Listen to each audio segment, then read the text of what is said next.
Hey guys, you here, aka Gene. Welcome to my first Advanced Warfare multiplayer gameplay footage. A bunch of clips put together that I've sort of gone through different game types. Managed to fortunately get this game early on Saturday, but I only managed to play a few hours as I didn't really get that much time to play it properly. But throughout the time I was playing it, I definitely felt a very smooth experience of Call of Duty, which I haven't had for a very long time, considering the fact that the most recent previous Call of Duty was Call of Duty Ghosts, was absolutely atrocious. It kind of ruined the entire Call of Duty vibe in the series for me. But giving this a chance is absolutely completely different, first of all, and is certainly 10 times better than Call of Duty Ghosts. Brings a complete new ball game to the scene of this jumping mechanic that you constantly get with these suits, and it's just a completely different game. Honestly, you gotta certainly give it a chance. You know, at first when you play it, you may not get used to it right away, because it's, regardless how long you played the previous Call of Duties for, 5 years, 4 years experience, like I personally have had, I was struggling to cope with this new mechanic because it completely felt like a new game. But once you do get used to it and really figure out how each combination works with the dashes and double jumps, you can certainly get some awesome, experience of gameplay, like literally feeling of Modern Warfare 2 days of when playing Ground War and stuff.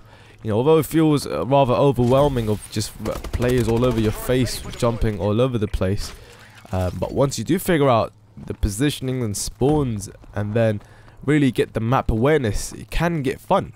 And think about this game, you don't get bored of it, after playing it for 2 to 3 hours. You really want to get back onto it and play it. I like the whole supply drop element where you get random alternative weapons of the same type but different stats, and that's awesome. So you get such different combinations of weapons there and available to choose from. Along with that, generally speaking, there's a lot more to it. It's very difficult to tell right now and really judge it, but playing this, I had hardly anything to complain about. That's the good thing. And no C4s coming at your face, no dog coming at you and just randomly biting you on a kill streak. Although on this game it's extremely difficult to get a kill streak, I'm seriously telling you, not a kill streak, sorry, a gun streak. Like, getting that DNA bomb must be absolutely an epic feeling, thinking, you gotta get a 30 gun streak, and I can barely hold a 15 gun streak, you know what I mean? Sometimes, I go in these 10 gun streaks and whatnot, then I do something stupid and completely fuck it up. And you gotta consider the fact, the way these maps are laid out, it's not the generic old school classic Call of Duty maps where everything's just based on one thing where you just, whoever you see in front of you, you get a kill. That's it. No, it doesn't work like that in this game. In this game, you got 3 different layers. You got the foundation, you got the middle layer, and you got the top layer. And the top layer you can easily get onto with double jumping, and so you're creating this element of skill gap, which gets extremely stretched from the previous Call of Duty to this game, where there's a lot more to pay attention to. So first things first, is it worth buying? First of all, if you've enjoyed the previous Call of Duties and you don't like the element of jumping and constant jumping, then you will hate this game. Simple as. You need to get used to the jumping mechanic and really put that to optimal use to, get your consecutive kills like this. If you don't, then you won't like the game, you won't like the experience, it won't be as smooth as previous Call of Duties. So really you have to get used to this. And that's one of the things, I guess you could say, it's a downside, because it's really one-sided to this game, that they really risked it. But in my opinion, I think it's risk well taken, and honestly, it's good. It's moving on for the good of the Call of Duty franchise. But that's just me coming from experience, that I'm really sort of getting bored of the previous Call of Duty generics. Mainstream, I suppose, hardly innovative, but you can see the approach that old Sledgehammer's gone through. And I like the fact they've brought back, obviously, the main competitive playlists and whatnot, like Hardpoint, Capture the Flag, because that's one of the main things I was doing in Black Ops 2, and what kept me going in Call of Duty, which is the 4v4 competitive, like, GBs, tournaments, and LAN tournaments, which I love watching and wanting to attend sometime in the future.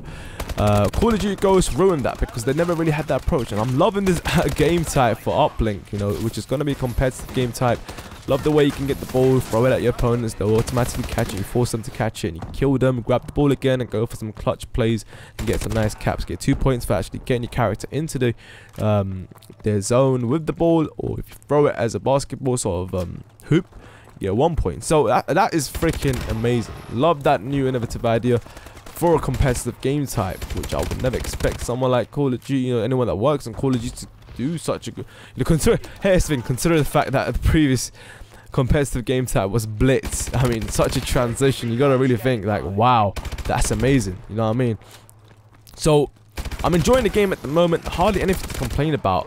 One thing I do want to say that's irritating in public matches is that one of these score streaks up, I'm not sure exactly what the name is, but it just completely jams your screen and this annoying screeching sound. And I believe it's called systems hacked, which is text that comes up with a massive skull that blocks the middle of the screen at the beginning of it.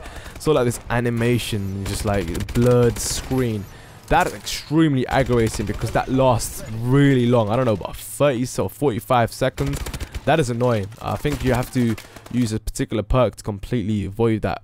But anyway, guys, generally speaking, it's a really good game. It's really well polished, and you can see they've really went for the balancing of sides. Although there's a few OP guns in every class, which is kind of something that Call of Duty never fails to deliver.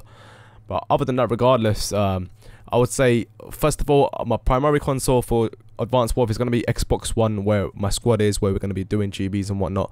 That's going to be my main focus, competitive. I'm not going to be doing much public matches. That's not really for me anymore for Call of Duty. So that's a little FYI. I'm going to be doing a little bit of streams there and then for Advanced Warfare the next couple of weeks before, while we were sort of waiting for GTA 5. And grind that out. So yeah, expect to see that. So yeah, certainly let me know if you guys want to see some competitive footage of Advanced Warfare from our point of view, what we're going to be doing on Xbox One and Gfinity tournaments and whatnot. Hopefully goes well. Thanks for watching, guys. Let me know what your thoughts are on this game so far if you are playing it at the moment. For those of you that are probably considering to get it, what do you guys think of it so far from what you've seen? Thanks for watching. I'll see you guys soon. Check it out. Good night, peace. Yeah. Hey guys, here Gene. Welcome to the GTA 5 video. Yesterday in Rockstar Newswire, they released a brand new article about next gen and pretty much confirming a lot of questions that the community has